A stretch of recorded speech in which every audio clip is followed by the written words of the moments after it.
They're actually going to smoke up now on IG, trying to go with Ferrari and Faith and John going into the enemy base here. Well, again, it's back to that point we're talking about. You've got Brewmaster split up.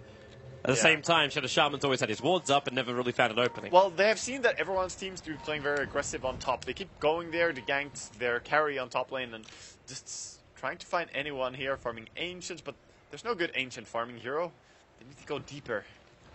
Well, they got the Dire Observe ward to remain on top, so at least to know if anyone's going to be there. And Burning will be the bait in mid. Yeah, smoking in for the wards is very nice, so yeah, that is a good point at least. They break it up. And now the tier 2 tower. The Blood Ride's going to take care of the first part of the creep wave, but it's a little bit early, so the next wave just comes in alright. So there's no problems whatsoever. While the Mass Serpent Ward's on the top tier 2 tower is forcing a TP back from Invictus Gaming. So Burning will come. Where there's money, there is Burning. Yeah, definitely. He's always going to keep farming if he can, and these wards actually give so much gold, and he's cleaning it up very easily. They're trying to set up a trap for him. 13 seconds for the ulti, but they're actually in a trap themselves. They see it, though. They need to run away. The blink's up. Where's the shards? Where's the vision? There's the shards. There's the TP. Yeah. Well, okay, they didn't realize the TP happened. They dropped the tombstone just in case. Yeah, they just drop it, trying to find anyone really, clearing some trees and see if it spawns a zombie. So, seems that they might just be going for the top push now. IG looking pretty ready to fight, it seems like. Yeah, what do they... oh, they have 3.2k gold on Brewmaster, so he's stacking up. I'm curious to see if he's going to go for that Aghanims. He does have the gem on Brewmaster, which is very, very nice. You can deward so much, and even when you pop your ulti form, you still have the true sight, of course, from your Earth Panda, as it sticks on that hero. Fissure on Luo with the jump up from Ohio. He's really committing to this. Echo Slam still available. He can throw it out and kill off Luo. And actually, Snowball protects him. IG's going to leave him alone. The Blood Ride's also there. And Blink up, and he is so totally dead. Blinking with Rupture gives you some damage. Yeah. Well, when you blink with Rupture, though, it gives you only 1 damage instance. So, you know, if you had, for say, a hero that blocks damage instances, you could get away with that. Unfortunately, Tusker doesn't have that. Yeah, what a bad hero. Obviously, terrible. Shouldn't have to be drafted. So, almost full BKB on KYX by now. And he does have the full thing out. Picked it up and gonna send it out. This could make the fights a little bit more doable for them. Because right now, they're just struggling with everything. The fights might be a little bit more doable, but at the same time, I'm also looking at a Tusker who's obviously not as close because he hasn't completed it, but he also bought his items while he's inside that snowball. So the BKB is approaching. The Witch Doctor now is 1,500 gold away from the Aghanim Scepter. And the Undying, like, he already finished up the mech, didn't really get much more than that. And goodbye, Johnny. He'll TP out. And we are comparing a Tusk to a Razor. A Razor. That's, you know, not really fair. So the fact that he almost has a BKB just kind of tells how this game is going. Very, very tough game. It is, however, a core Tusker. It is. Well, it's a semi-core with the Undying taking a lot from it as well on laning stage. So they're kind of sharing it. They're buddies. But in this game, I think if IG can only get like 5 more kills or so, they can probably just push high ground. Yeah, it would look good. Burning's almost at the point too where he'll look at his next major item. Like, it could be anything. He wants to go high ground. Like between Harp, between Butterfly, either will work. Brewmaster with his BKB up and running, so Ferrari. He'll jump in, actually be a brawler before he goes in for his ultimate. And Ohio, well, they at least control Burning. And where's that? Oh, he's snowballing a creep. I didn't think he actually managed to get in range of Ohio to do that. The Sigil will scatter to Ohio, but it also watches him leave. Yeah, he's gone. And this is buying a lot of time for Fnatic. They're pushing out bottom with their 2 supports. The Dazzle and Rasta are just shoving this creep wave as much as they can, trying to keep their tier 2 safe, because they still have 2 tier 2 towers, and hold on to this game pretty well. The downside, though, is that it feels like PL is the ticking time bomb. No one else. Yep. So you're holding on, but what are you holding on to?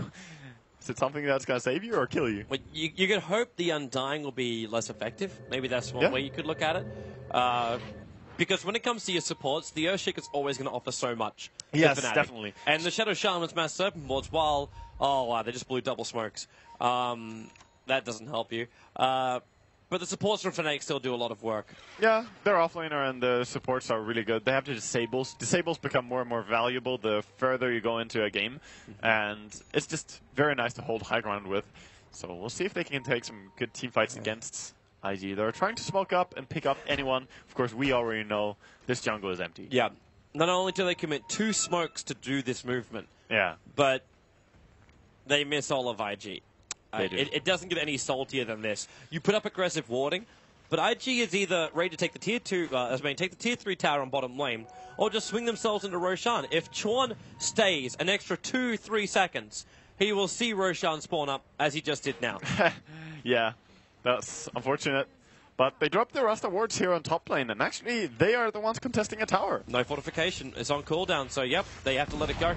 I have to say, that was a very free tower for Fnatic. The smoke gank failed, but they got a tower and there was no fight going on. They didn't lose anything. Roshan was not taken. They probably thought that they were going to trade. They believe that the enemy are on Roshan right now. Yeah. That's why they're pushing this aggressively, but IG are coming. Well, then again, like, the weave from Kerchakimba was so deep, it didn't hit any of IG, and they could chase this one down. Snowball into KYXY, the Lancers are following too. You've still got the Diffuser Blade charges, which will slow them down. And Burning, got to get to the front lines. KYXY, TP out, where's your punch? Not available, hence he does the TP. Yeah, he used to punch very early there. Maybe if he held on to that, but it's tough to say. The BKB TP out is also fine for him. It's definitely not a bad thing. 10-second BKB used to TP out. You never want to do that, really. You're fresh, pricey BKB used like that. So KOXY is going to be building into a little bit more armor as the plate mail is now purchased from the secret shop. Yeah, stacking up armor is definitely going to help a little bit. There's mostly physical damage. Goodbye mid. Yeah. Dazzle was trying to survive it, but... Hey, that's what you get when you keep trying to push out lanes all the time as a support. Sooner or later, someone's got to call you out on your shenanigans. It's also going to be Roshan time. Finally, Faith's going to walk in. It's like, okay, yeah, he's up. So Burning, with just a couple of illusions, can let the bottom lane do his pushing. And then Ferrari jumps in, tanks it, and they take a very quick Roshan. They don't... they do have Brewmaster ulti up. Tuskar... No, everything's fine. Like, they got everything required to fight. They have the Tombstone available, so there's no way you can really contest this. Game 1. Yeah, I mean, Roshing as Dire when you have Tombstone as well, it's just almost impossible to go in there. That's why Undying is so damn popular. Yes, his laning phase is pretty good. Yes, he does offer a lot of, you know, contribution into the team fights, but his Roshan, that's like the biggest point, I feel. The Earthshaker Illusion's trying to have a bit of a look in, and it will be able to see what Roshan's up to. Yes. As you said. Behind the ice bars, though. You don't get to... Yeah. Visiting our circles. Also, Exhibit now closed as he's dead. A full heart for Burning with an Aegis of the Immortal. Oh, that's a very good sustainability item as well. Some people go for a Scotty, but he's going to try and have the item that allows him to keep going. Are they going to try and kill him? I mean, he has an Aegis. There's no point at all going on him. Even with the burst damage they get from the Echo Slam, it wouldn't be enough unless you had a huge creep wave right next to him to find the kill. You would have to get a lot of right clicks in and perfectly not overlap your disables as well. You have the Hex, the ES stuns. Of course, you could maybe bring him down, but the amount of time that you give for the enemy to react that close to the tower, never. Okay, it's go time, man. Chuan has a full Aghanims. Once the courier hits the base, it'll fly back out again with the full Ags. You have a Glimmer Cape now also available for Faith when it flies out too. In fact, it looks like they need to get rid of some stuff. There's too many wands there. A full BKB for Luo and the Glimmer Cape coming out. Yeah, this is a key timing, if anything.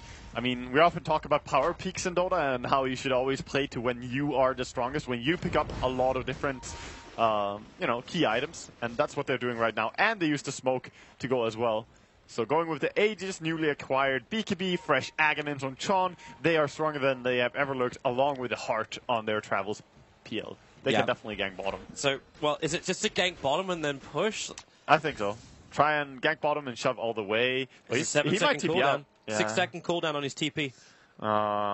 Actually, he has to wait 3 seconds. 2 seconds. Smoke's going to break on Lure. They realize he's further up. Gets the vision. Going to blink a bunch, and too late. That was close. That was real close, Mushi. Dear God. But now IG could just group up and just force bottom lane. Actually, 1 more second CD on this TP, and he would have died there. But they will try and push out bottom now, but of course the reaction comes immediately from Fnatic as they're shoving the top lane. This is the kind of cat and mouse game that you have in Dota when you're weaker, you want to dodge the enemy, you split push a lot. Of course, now Bloodseeker has to be careful about pushing top because he has 39-second CD on his TP. They pinged out Sean's Aghanim Scepter. Yeah. He just walked past the Radiant Observer Ward and there's a ping directly on the Witch Doctor. Could have been positioning, but more than likely his Ags. Yeah, okay, so these two teams average the lowest amount of kills per patch. Really? Or per, for this patch, yeah. So, they like to play the, you play on your side of the map? I would say IG did their part in killing this game, but it's just Fnatic. They have a few kills to catch up. I'm sure they will get it. Oh, they're pushing with 3 men on top. Their pushing power is next to nothing compared to Invictus Gaming's. Yeah, compared to, and also PL just dives in, starts going on them. Burning just goes for it. Johnny, well, he'll be able to TP away to safety. All 3 of them will TP away to safety. Burning's got 30 seconds before he can come back. Nice stun, PL. You don't have one. 3 heroes just TPing away in front of your nose. One of them graved and the rest of them Ferrari, big jump in. The BKB beats it out of Mushy. Ferrari doesn't even care. The Death Ward, however, that's a heavy commitment from Chuan. Yeah, that's not the Aghanim's Death Ward we want to see. It's pretty low cooldown, though. I mean, it's just 80 seconds. It's going to be up very soon. If IG just make a run, they're going to get the haste stream before it times out, too, which is really, really nice. The new one spawns, and it's a regeneration rune to boot. Yeah. That'll be bottled by the Undying. No good old haste and DD rune. So, IG, they push top lane, they'll take the tier 2 tower, it's 1 minute until the Death Ward's back up again, and that should be by the time they reach the tier 3. They're also starting to choke in Fnatic more now, because we have seen Fnatic push really far. We saw them up by the tier 3 on top lane, but right now, they're not really getting that far out. And considering the fact that there's PL pushing top with his Aegis and Heart, you can't do much against him. And the rest of the IG crew are going to run together. I like the wall positioning from Ohio. He sees everything coming at him on that top lane. It's the anti-Tinker ward. Good old one. It's really good. Burning.